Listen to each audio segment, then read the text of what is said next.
നമസ്കാരം. S V ചാനലിലേക്ക് ഒരിക്കൽ കൂടി സ്വാഗതം. നമുക്ക് വിഷയത്തിലേക്ക് വരാം.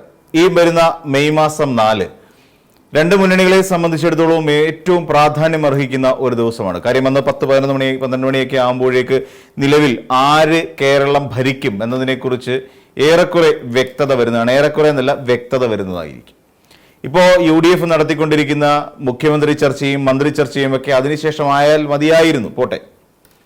എന്നാൽ ഈ മെയ് 4 എന്ന് പറയുന്ന ഒരു ദിവസം ശരിക്കും നിർണായകമാകുന്നത് UDFന് അല്ലെങ്കിൽ കോൺഗ്രസിന് തന്നെയാണ് എന്ന് പറയേണ്ടി വരും. എന്തുകൊണ്ടാണെന്ന് ചോദിച്ചാൽ ഒരുപാട് പ്രശ്നങ്ങൾ, ഒരുപാട് പ്രതിസന്ധികൾ ആ മെയ് 4-നുണ്ടാകുന്ന ഫലം പ്രതികൂലമായാൽ കോൺഗ്രസിൽ സംഭവിക്കും എന്നുള്ളതാണ്. ഇനി LDFന് ആയാൽ അങ്ങനെയല്ലേ എന്ന് മറുചോദ്യം ഉണ്ടാകാം.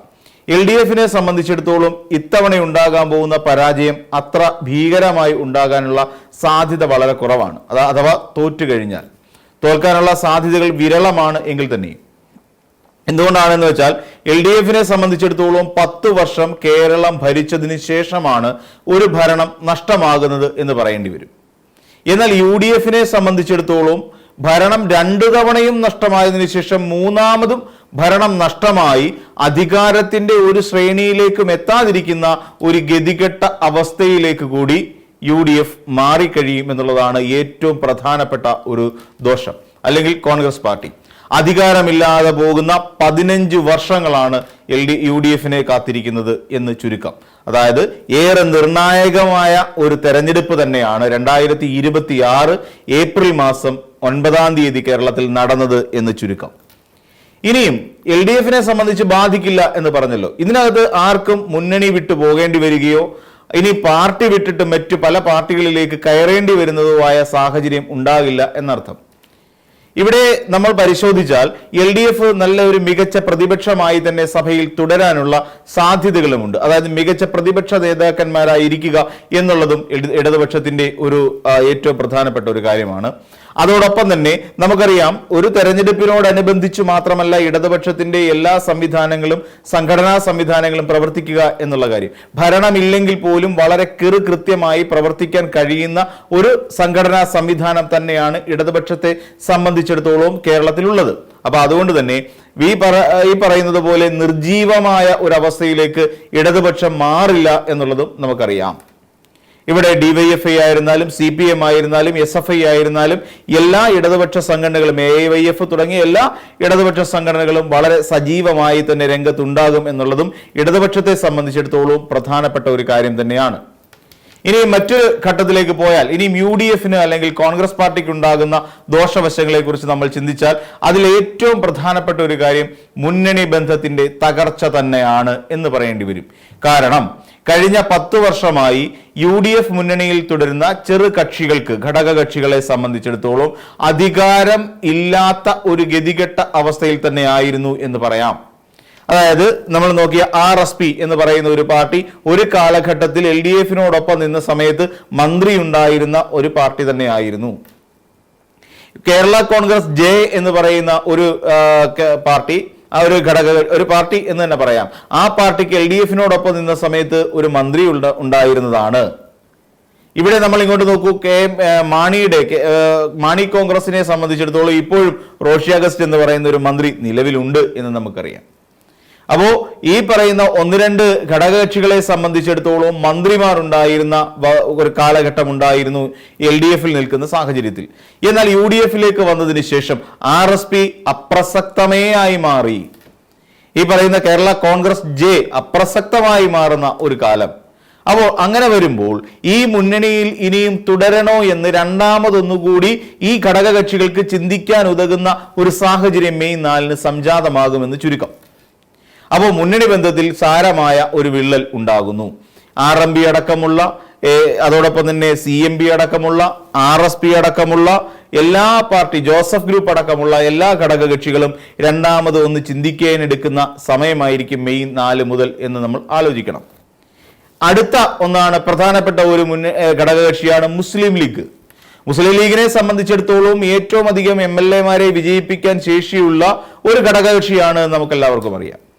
എന്തുകൊണ്ടാണ് എന്ന് ചോദിച്ചാൽ ന്യൂനപക്ഷങ്ങൾക്കിടയിൽ മുസ്ലിം ലീഗിനുള്ള ഒരു സ്വാധീനം, ഒരു ന്യൂനപക്ഷ പാർട്ടി എന്നുള്ള നിലയിൽ അതിന്റെ ഒരു വലിയ വളർച്ച, ഇതൊക്കെ ലീഗിനെ സംബന്ധിച്ചിടത്തോളം വളരെ പോസിറ്റീവായിട്ട് നിൽക്കുന്ന ഘടകങ്ങളാണ്. അതുകൊണ്ട് തന്നെ ലീഗിന് ഇത്തവണ വലിയ നഷ്ടമൊന്നും ഉണ്ടാകാൻ സാധ്യതയില്ല. അപ്പോൾ ലീഗ് എന്ന് പറയുന്ന ഒരു വളരെ പ്രധാനപ്പെട്ട ഒരു പാർട്ടി മുന്നണി ബന്ധം വിച്ഛേദിക്കുന്ന ഒരു സാഹചര്യം ഉണ്ടാകുമോ ഇല്ലയോ എന്ന് പറയുന്ന ഒരു വലിയ ആശയക്കുഴപ്പത്തിന്റെ ദിനം കൂടിയായി മെയ് മാസം 4-ാം തീയതി മാറുകയും ചെയ്യുന്നു. അപ്പോൾ എന്തു തന്നെയാണെങ്കിലും മുന്നണി മാറ്റത്തിന്റെ ഒരു വലിയ പ്രശ്നമുണ്ടാകുന്നുണ്ട്. ഇതിൽ ഈ പറയുന്ന കൂട്ടത്തിലുള്ള ഘടകകക്ഷികളിൽ ഇടതുപക്ഷത്തേക്ക് ലയിക്കാൻ സാധ്യതയുള്ള അല്ലെങ്കിൽ LDF-ലേക്ക് കയറാൻ സാധ്യതയുള്ള എല്ലാ ഘടകകക്ഷികളും ഒരുപക്ഷെ ഒരു വലിയ ചർച്ചകൾക്ക് വഴിവെക്കുകയും തുടർന്ന് ഒരു വലിയ രാഷ്ട്രീയ മാറ്റത്തിന് വേദിയാകുകയും ചെയ്യുമെന്ന് ചുരുക്കം. എന്നാൽ ഇടതുപക്ഷത്തേക്ക് ലയിക്കാൻ അല്ലെങ്കിൽ ഇടതുപക്ഷത്തേക്ക് ചേരാൻ സാധ്യതയില്ലാത്ത, ഇടതുപക്ഷത്തോട് വിമുഖതയുള്ള കുറേയധികം രാഷ്ട്രീയ പാർട്ടികൾ അല്ലെങ്കിൽ ഘടകകക്ഷികൾ എല്ലാവരും NDA-യിലേക്ക് തപ്പിപ്പോകാനുള്ള സാധ്യതയുണ്ട്. ഇപ്പൊ നമുക്ക് ഉദാഹരണമായി പറയുകയാണെങ്കിൽ നമുക്ക് നമ്മുടെ പാലായിൽ ഇപ്പം മത്സരിക്കുന്ന മാണി സി കാപ്പന്റെ പാർട്ടി ഒരു പക്ഷേ അതിലേക്ക് പോകാനുള്ള ഒരു സാധ്യതയുണ്ട്. കേരള കോൺഗ്രസ് ജെ എന്ന് പറയുന്ന ഒരു രാഷ്ട്രീയ പാർട്ടി കേരള കോൺഗ്രസ് തകരുവാനുള്ള സാധ്യതയും പിളരുവാനുള്ള സാധ്യതയും അതിലെ ഒരു വലിയ വിഭാഗം നേതാക്കന്മാർ ഇവിടെ നിന്ന് വിട്ടുമാറി ഈ പറയുന്ന ക്രൈസ്തവ റീച്ചിന്റെ ഭാഗമായി NDA-യിലേക്ക് ലയിച്ചു ചേരാനുള്ള സാധ്യതയുണ്ട്. അതോടൊപ്പം തന്നെ ഇവിടെ ദളിത് കോൺഗ്രസിൽപ്പെട്ട ഒരു വിഭാഗം ആളുകൾ 2020-ലേക്ക് ചേക്കേറാനുള്ള സാധ്യതയുണ്ട്. അങ്ങനെ തുടങ്ങി NDA മുന്നണിയുടെ സവിശേഷമായ ഭാഗമായി തീരാൻ പലരും പരിശ്രമിക്കുന്ന ഒരു സാഹചര്യം തുടർന്ന് മെയ് 4-ന് ശേഷം കേരളത്തിൽ UDF-നെ കാത്തിരിക്കുന്ന ഒരു വലിയ ദുരന്തമായി തന്നെ നമുക്ക് പറയേണ്ടി വരും. ഇനി ഇത് മാത്രമല്ല, ഇവിടെയും അവസാനിക്കുന്നില്ല, മുന്നണി മാറ്റത്തിൽ മാത്രം അവസാനിക്കുന്നില്ല. കോൺഗ്രസ് എന്ന് പറയുന്ന ഒരു രാഷ്ട്രീയ പാർട്ടിയിലെ പല നേതാക്കന്മാർക്കും കേരളത്തിൽ അഭിരമിക്കണമെങ്കിൽ അധികാരം എന്ന് പറയുന്ന ഒരു വലിയ സംഭവം ആവശ്യമാണ്. അധികാരത്തിന് ശ്രേണിയില്ലെങ്കിൽ കേരളത്തിലെ കോൺഗ്രസ് നേതാക്കന്മാരെല്ലാം വട്ടപൂജ്യമാണ് എന്ന് നമുക്കെല്ലാവർക്കും അറിയാം. അത് ഈ ഒന്നാമത്തെ കാര്യം, ഈ പറയുന്ന കോൺഗ്രസ് നേതാക്കന്മാരെല്ലാവരും അല്ലെങ്കിൽ കോൺഗ്രസിന്റെ ഒരു സംഘടനാ സംവിധാനം തെരഞ്ഞെടുപ്പിനോടനുബന്ധിച്ച് മാത്രമേ ഊർജ്ജസ്വലമാകൂ എന്നുള്ളതാണ് ഏറ്റവും പ്രധാനപ്പെട്ട ഒരു പ്രശ്നം. അപ്പൊ അതുകൊണ്ട് തന്നെ അധികാരം കൂടി വീണ്ടും ഒരു 5 വർഷം കൂടി അധികാരം നഷ്ടപ്പെടുന്ന ഒരു സാഹചര്യത്തെക്കുറിച്ച് അത്തരം നേതാക്കൾക്ക് ചിന്തിക്കാൻ പോലും ആകില്ല. അതുകൊണ്ട് തന്നെ അവർക്ക് വേണ്ടത് എന്ന് വെച്ച് കഴിഞ്ഞാൽ ഒന്നാമത്തെ കാര്യം, ഇവിടെ പല വിമതന്മാർക്കും സീറ്റ് നൽകി. ഇപ്പൊ ഉദാഹരണം പറഞ്ഞാൽ അമ്പലപ്പുഴയിൽ G സുധാകരന് സീറ്റ് നൽകുന്നുണ്ട്. കഴിഞ്ഞ ദിവസം മാത്രം കോൺഗ്രസിലേക്ക് രംഗപ്രവേശം ചെയ്ത ഐഷ പോറ്റി കൊട്ടാരക്കരയിൽ സീറ്റ് നൽകുന്നുണ്ട്. പയ്യന്നൂരിൽ V കുഞ്ഞികൃഷ്ണന് സീറ്റ് നൽകുന്നുണ്ട്. തളിപ്പറമ്പിനെ സംബന്ധിച്ചിടത്തോളം ഗോവിന്ദൻ മാസ്റ്റർ TK ഗോവിന്ദൻ മാസ്റ്റർക്ക് സീറ്റ് നൽകുന്നു. മലമ്പുഴയിൽ സുരേഷ് കുമാറിന് സീറ്റ് നൽകുന്നു. അതോടൊപ്പം ഒറ്റപ്പാലത്ത് PK ശശിക്ക് സീറ്റ് നൽകുന്നു. അപ്പൊ ഇങ്ങനെ ഒരു വിഭാഗം വിമതന്മാർക്ക് CPM-ൽ നിന്ന് കൊഴിഞ്ഞുപോയ കുറേയധികം ആൾക്കാർക്ക് സീറ്റ് നൽകിയ സാഹചര്യത്തിൽ ഇത് പൊതുവിൽ ഒരു വിമുഖത കോൺഗ്രസിനോട് തന്നെ അതിനുള്ളിലെ പ്രവർത്തകർക്ക് തോന്നി തുടങ്ങിയിട്ടുണ്ട്, നേതൃത്വത്തോട് തോന്നി തുടങ്ങിയിട്ടുണ്ട്. അപ്പൊ ആ സാഹചര്യം ഇവർ മറികടക്കാൻ ശ്രമിക്കുന്ന അധികാരം ഇനിയെങ്കിലും കിട്ടുമല്ലോ എന്നോർത്തിട്ടാണ്. അപ്പൊ അങ്ങനെ അധികാരം കിട്ടാത്ത ഒരു സാഹചര്യം വരുമ്പോൾ ഈ ആടിക്കൊണ്ട് നിൽക്കുന്ന ആളുകൾ എല്ലാവരും തന്നെ കോൺഗ്രസിൽ നിന്ന് ശക്തമായ രീതിയിൽ കൊഴിഞ്ഞു പോകാനുള്ള സാധ്യത മെയ് 4-ന് ശേഷം കാണേണ്ടതായിട്ടുണ്ട്. മെയ് 4-ന് ശേഷം ഉടനെ ഇല്ലെങ്കിൽ തന്നെയും സമീപ ഭാവിയിൽ തന്നെ അത് സംഭവിക്കും. അങ്ങനെ ഉണ്ടാകുമ്പോൾ ഇത് ഗുണകരമായി തീരുന്നത് ഒരു വലിയ വിഭാഗം ആളുകൾ പതിയെ ഇടതുപക്ഷത്തേക്ക് അല്ലെങ്കിൽ CPM എന്ന് പറയുന്ന ഒരു രാഷ്ട്രീയ പാർട്ടി CPM-ലേക്കോ CPI-ലേക്കോ മറ്റേതെങ്കിലും ഒരു ഘടകകക്ഷിയിലേക്കോ ചേക്കേറി പോകുവാനുള്ള സാധ്യതകൾ കാണുന്നുണ്ട്. ഇനി കുറച്ചധികം ആളുകൾ നമുക്ക് മനസ്സിലാക്കാൻ കഴിയുന്നത് BJP-യിലേക്ക് ആശ്രയം തേടി പോകുന്ന സാഹചര്യം ഉണ്ടാവും. കാരണം എന്തുകൊണ്ടാണെന്ന് ചോദിച്ചാൽ കോൺഗ്രസ് എന്ന് പറയുന്ന ഒരു രാഷ്ട്രീയ പാർട്ടി ഇന്ന് ശക്തമായി നിൽക്കുന്നത് 2 സംസ്ഥാനങ്ങളിലാണ്, നമുക്ക് 3 സംസ്ഥാനങ്ങളിലാണെന്ന് പറയാം. അതായത് 2 അധികാരത്തിലിരിക്കുന്നു, രേവന്ത് റെഡ്ഡിയും അതോടൊപ്പം തന്നെ സിദ്ധരാമയ്യയും. എന്നാൽ ഇവിടെ അധികാരവുമില്ല. അപ്പം ഇനിയും കേരളത്തിൽ കൂടി വീണ്ടും അധികാരം നഷ്ടപ്പെട്ടാൽ വീണ്ടും ഈ പറയുന്ന 2 സംസ്ഥാനങ്ങളിലേക്ക് കോൺഗ്രസ് പാർട്ടി ചുരുങ്ങി പോകുന്ന സാഹചര്യം ഉണ്ടാകും. പിന്നീട് ദേശീയ രാഷ്ട്രീയം എന്ന് പറഞ്ഞാൽ കോൺഗ്രസ് അപ്രസക്തമാണ്. അപ്പോൾ ആ സാഹചര്യത്തിൽ പിന്നീട് BJP-യിലേക്ക് കയറിപ്പോയാൽ എവിടെയെങ്കിലും ഏതെങ്കിലും ഒരു സംസ്ഥാനത്ത് നിന്ന് ഒരു MP ആയി കയറിക്കൂടാനുള്ള സാധ്യത BJP നൽകുന്നുണ്ട്. അപ്പൊ അതുകൊണ്ട് തന്നെ BJP-യിലേക്കുള്ള ഒരു ചേക്കേറ്റം ഈ കോൺഗ്രസ് പാർട്ടിയിൽ നിന്ന് ഈ വരും ദിവസങ്ങളിൽ ഉണ്ടാകുമെന്ന് തന്നെ നമുക്ക് പ്രതീക്ഷിക്കാവുന്നതാണ്. എന്തുകൊണ്ടാണ് എന്ന് വെച്ചാൽ കഴിഞ്ഞ തെരഞ്ഞെടുപ്പിന് ശേഷം 2021 ഇതുപോലെ ശക്തമായ ഒരു കൊഴിഞ്ഞുപോക്ക് ഉണ്ടായതായി നമുക്കെല്ലാവർക്കും അറിയാം. K സുധാകരൻ അധികാരമേറ്റ് KPC അധ്യക്ഷനായി അധികാരമേറ്റതിനു ശേഷവും VD സതീശൻ പ്രതിപക്ഷ നേതാവായി അധികാരമേറ്റതിനു ശേഷമായിരുന്നു ഈ രീതിയിലുള്ള കൊഴിഞ്ഞുപോക്ക്. PS പ്രശാന്ത് അടക്കമുള്ള നേതാക്കന്മാർ അതിന്റെ ഒരു പ്രധാനപ്പെട്ട ആളുകളാണ് എന്നുള്ള കാര്യം നമുക്കറിയാവുന്നതാണ്.